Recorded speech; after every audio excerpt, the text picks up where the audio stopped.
practitioner in the health service for 43 years. And somewhere in between a very busy life, somehow 3 books got written. And people have called me an author since. Now I tend to kind of kick against that title because, as somebody said, oh, everybody says you're a nurse. That to me is what I did as a profession from the age of 17 until I retired last year, but ill health retired a few years before that. But writing kind of came accidentally into my life. A few years back I had breast cancer, and I think at the time I dealt with the chemotherapy, the radiotherapy, the surgery. I went straight back to work with my bald head. I threw myself back into my career. In fact, I tried to prove to everybody I was fighting fit and great. And the one person I probably didn't fool was my own body. So, 3 years later, I was challenged again with the potential that was on the other side.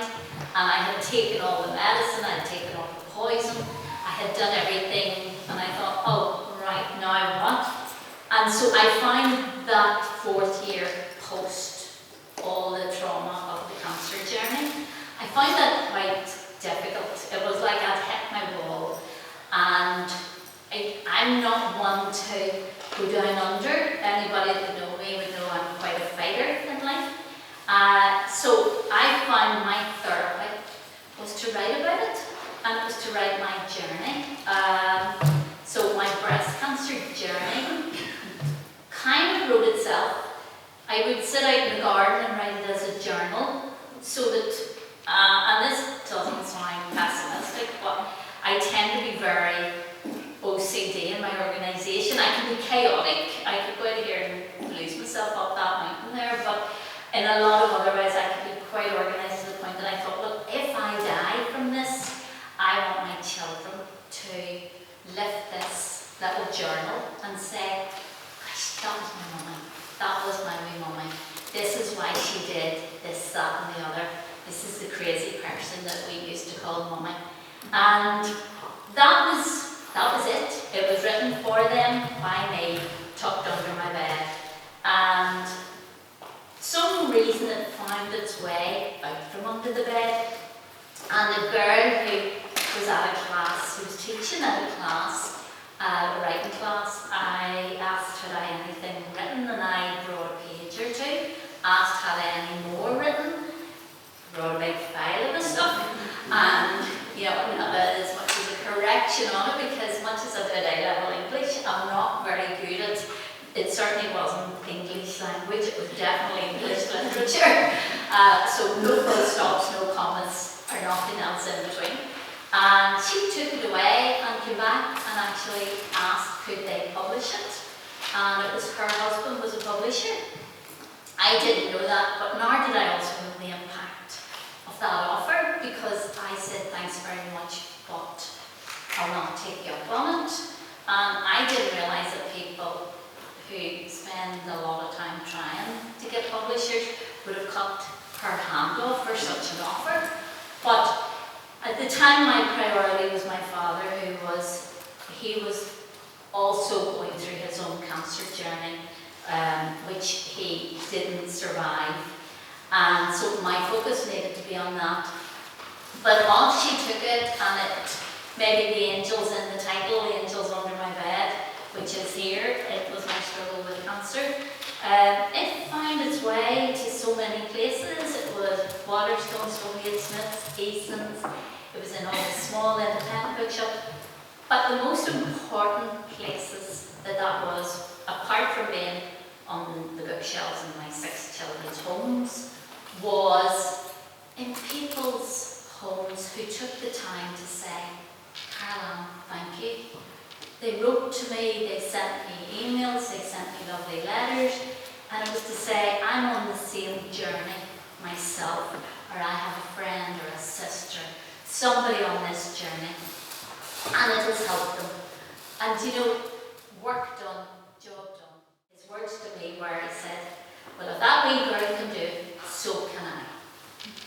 And you know, that was worth every word in the book, because those words are priceless. And even as recent as a talk, about 2 weeks ago, I was down in Toberwara in Cross-Garbatry, and a girl said she'd come all the way from somewhere. She says, because I just wanted to tell you, she said, I went through the same journey as you. I bought your book, and she says, I just wanted to tell you how much it helped me on that journey. She said, and so much so that she said, I set up a support group for people who suffer from breast cancer in the area. So, you know, I don't know, as I say, why I was meant to write it, but maybe it was just for those people. Maybe that's all I needed to achieve. So then I had, as I say, a different journey. I had a journey of loss. I had a journey of losing a parent that would have been my rock. As I said, I was a nurse. I've been a nurse, trained to deal with grief, trained to know how to cope with grief, but I didn't, and I couldn't, and I fell apart. I just thought, where's all my training gone? But losing my dad meant, like, I felt like I had lost a part of me. And I wandered around for a few months, ambling through this grief, and not knowing what to do. And then I got a couple of signs, I would say, that people had mentioned the word Camino. Now, I'm going back to 2012. Camino is something I'd never heard of in 2012, and 3 times in one day the word Camino was mentioned to me. And I thought, oh, there must be something in this. So I went home, did a bit of research. 3 weeks later, I had a rucksack on my back, and I was away. And I walked the Camino for my dad. I have done 8 Camino. I have walked the French, the Portuguese, the North, the Madrid, but the main one was the one I walked for my dad. And this kind of created another journey with a pen, because every night, if anybody, I don't know if anybody has done a Camino here, but you walk all day, and at night you go to an albergue, which is equivalent to a youth hostel. Sometimes it was a church, sometimes it was a belfry, sometimes it was a kind of youth hostel type thing. But these albergues, you could hear a pin drop by 8 o'clock at night, because you walk from about 6 in the morning. I was doing 40 kilometres a day to get the distance of 500 miles in 24 days, because the purpose of my walk was to finish at the foot of St. James in Santiago with the final penny for my dad on his first anniversary. Because on that day, all the firsts had stopped. There was no more first birthday, first Father's Day, first everything. The first, his anniversary was the last of the firsts. But I was alone. By this stage, I was no longer in a marriage, so I was a single mother. And unless the fridge ran out of food, I couldn't be sure that my kids would miss me if I fell down the Pyrenees or fell into a hole or was attacked by a wild animal or whatever. But I thought, until the fridge runs out of food, I'm stuffed, really. So what I did every night for about half an hour before I went to bed was I wrote a blog just about my day, the people I met, the journey I walked, the blisters I suffered from, and I just uploaded it once I got internet, which was quite infrequent, but I thought if they do miss me, they'll look online and see, well, she's somewhere between there and there in that date, so we'll go looking for her. But, so that is the purpose. Again, all these books seem to be for my children, but it's a good reason for writing.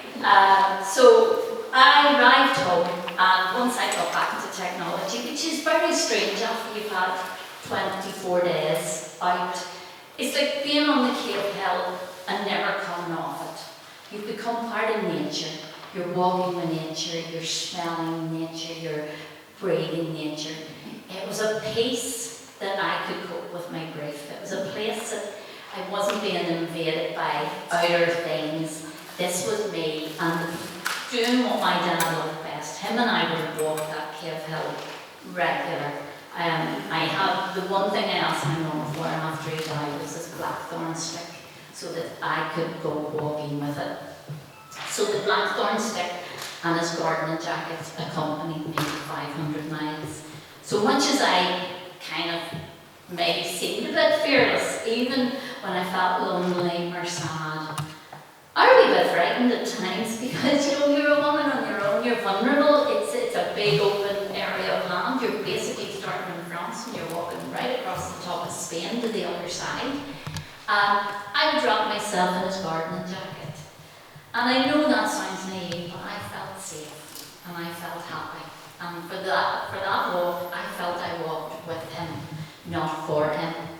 So when I came back, this blog had been read in like 34 countries, in about 9,000 people. And I thought, my dad was a journalist who loved the written word. And I dedicated the first book to him. But I thought, well, maybe this should be his book. So again, picture me and him on the back. So that book grew out of grief, it grew out of loss, it grew out of a relationship, it grew out of adversity, it grew out of being a single mother, showing that we survive. You know, there was so many purposes behind that book.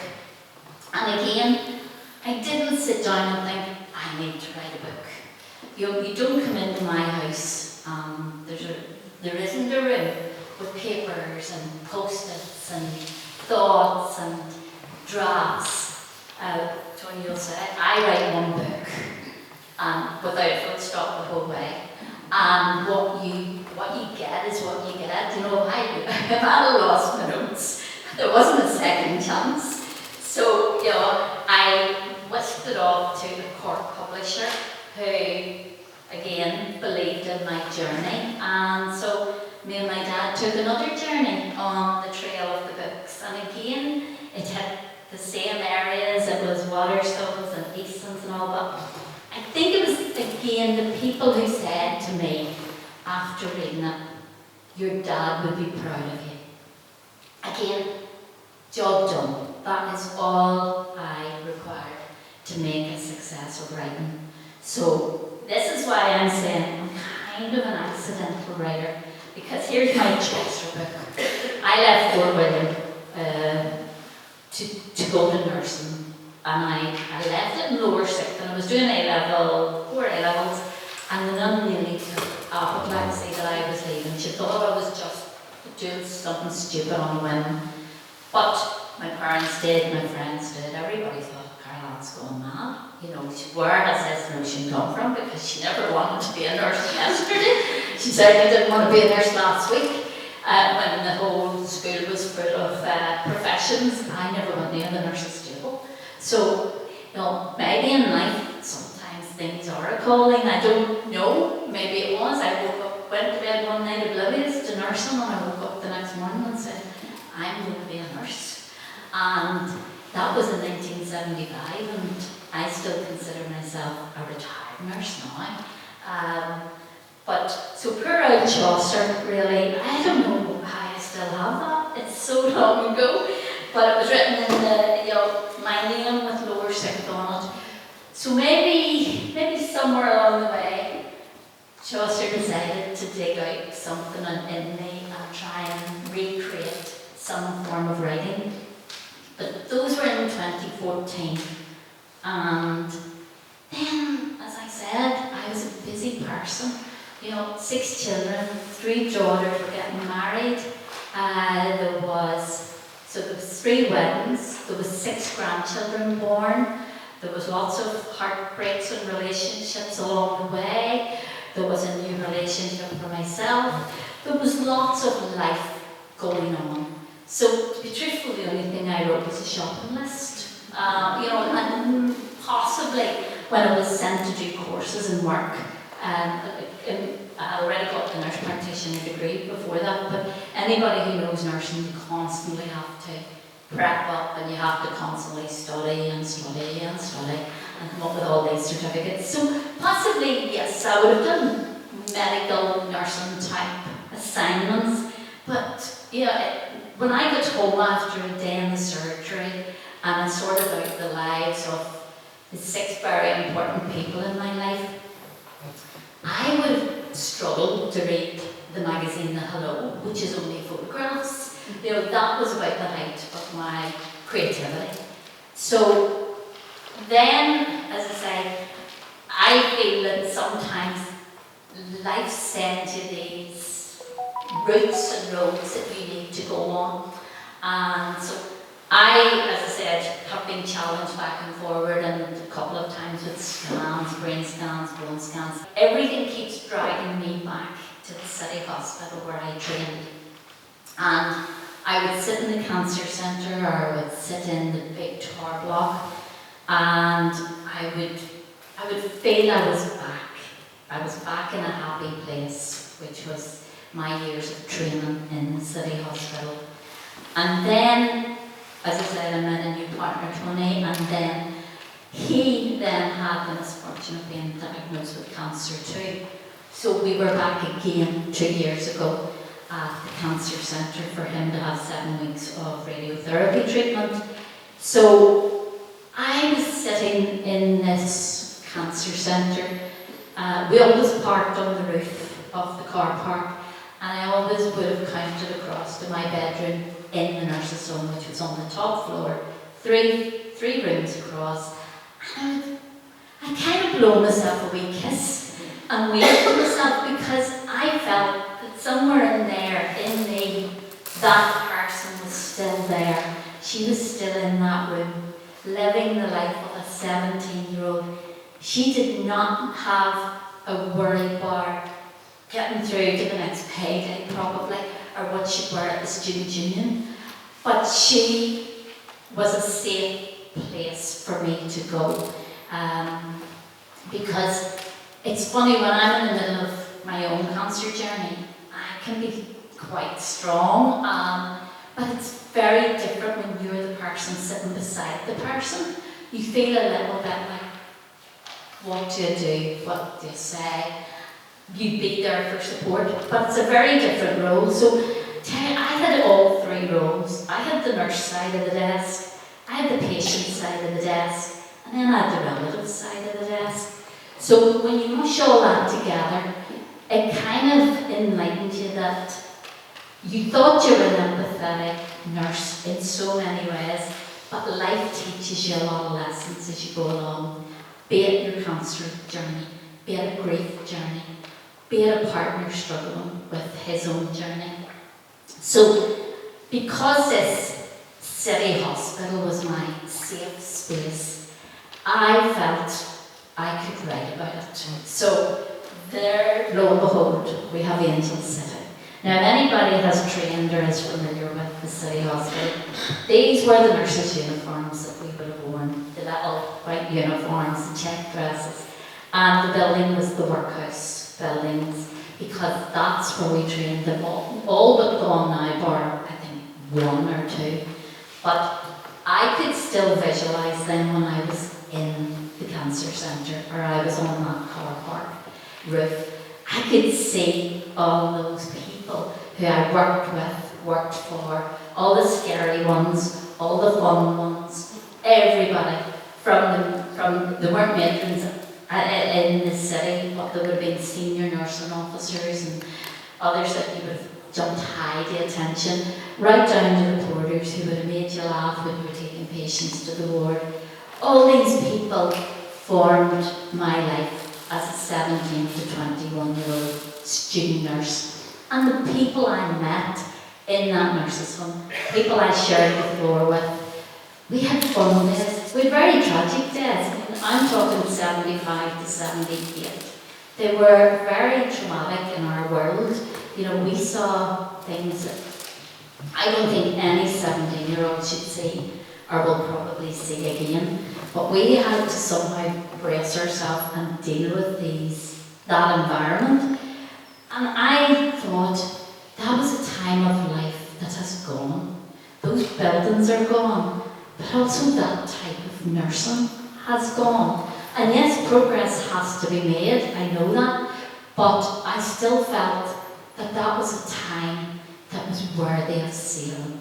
We owned those days, and we needed to save them. So again, I sat beside Tony for 7 weeks, and every day I would have written the story, because I would say, like these other stories that I write, I wasn't writing a story, I was in the story, because it was all around me. It wasn't 2022, it was 1975.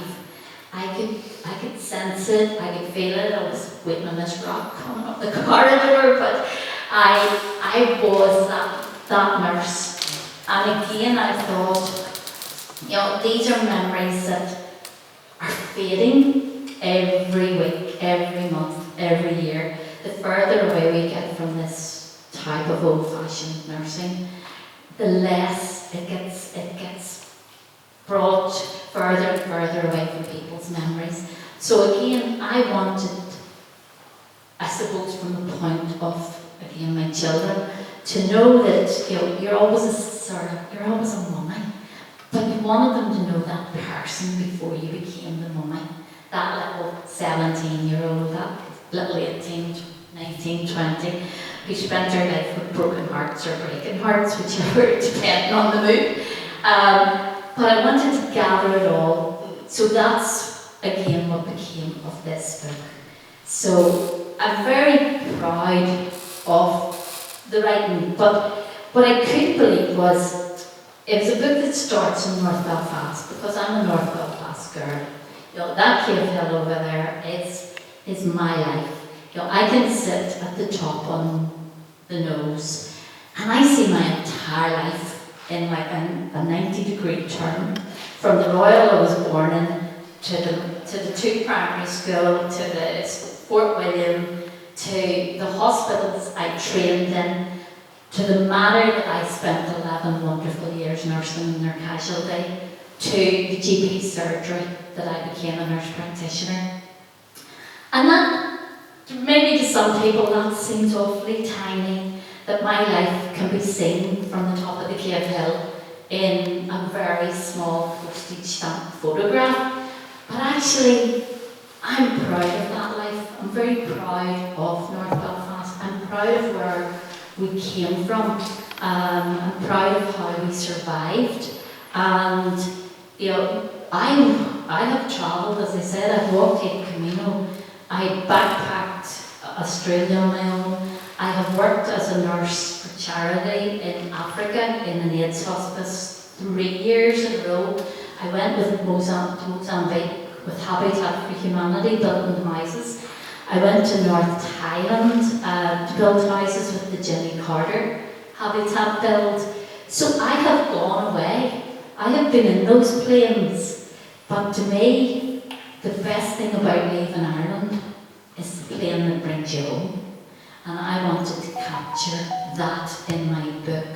So my book starts in North Belfast as a young girl, a very frightened young girl in the late 60s, early 70s troubles, who then navigates her way to find herself on the Lisburn Road. And it sounds strange, but I don't think it ever been until I arrived that day, bar getting the X-rays and the BCGs.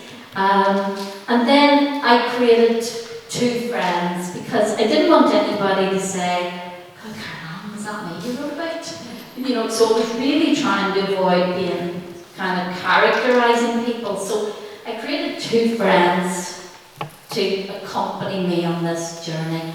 But they were probably a little bit of me, because Mary, who came from Derry, she wanted to go to Africa, and as I say, I always wanted to go to Africa to work.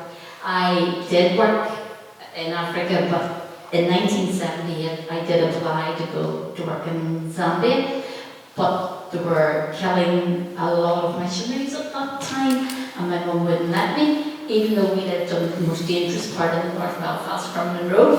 She thought I would be killed going all the way into Zambia, and who knows, she may have been right. But I so it took me quite a lot of years before I finally got there. But Mary is maybe that part of me. Bridget is a character who I often describe maybe as somebody I'd like to be. She's a little bit wild. She kind of kicked against any authority, and she's always the one that you admire. But she was the one that probably didn't jump up. The nuns would have said how high to her. So I've got this trinity of girls who together navigate what is a troubled Belfast in a troubled time, is on its own journey, and it's finding places like here for me to meet people that I've never met. Some I recognise, most that don't, but it has taken me on a lovely journey, and I feel very privileged that somewhere along the way these small writings that I have done have made an impact in even the tiniest way. As I say, I'm very proud first, as I said, that I'm a mum. But I'm also love it when people say, oh, you're a nurse.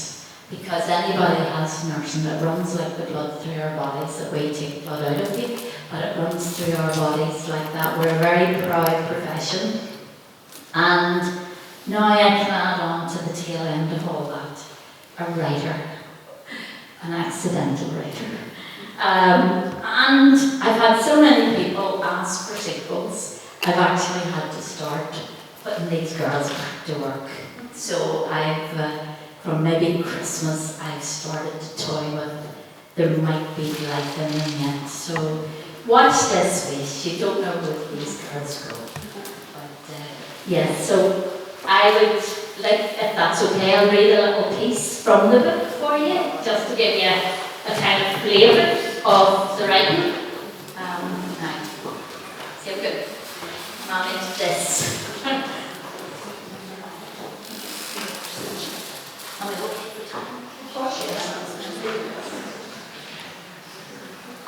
Right. Yes.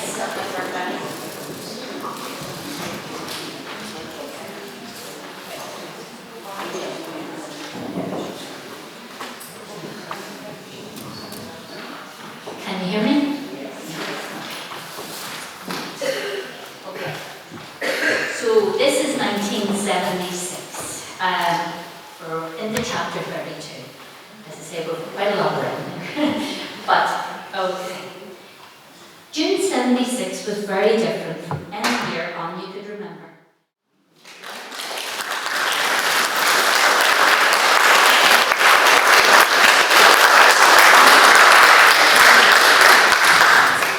Right, so as you see, that's the sort of flavour of the three girls. I'm sure you can all remember that very intense summer we had in 1976. I think it's the last time we had a good summer. But so as I say, it's a journey that the three of them are on, and they have sad times, they have fun times, and they have crazy times. But hopefully, some of you may have read it, some of you may still want to read it, but hopefully you will enjoy going on my book journey with me. But so if anybody wants to ask me anything, yes. So it's going to be like Dairy Girls, so you're going to get a TV contract. And they thing all do you know what? As I said, sometimes they go places I don't know. A couple of people have actually said that to me because after reading it, they said they think it's a call to midwife in a troubled Belfast / Dairy Girls.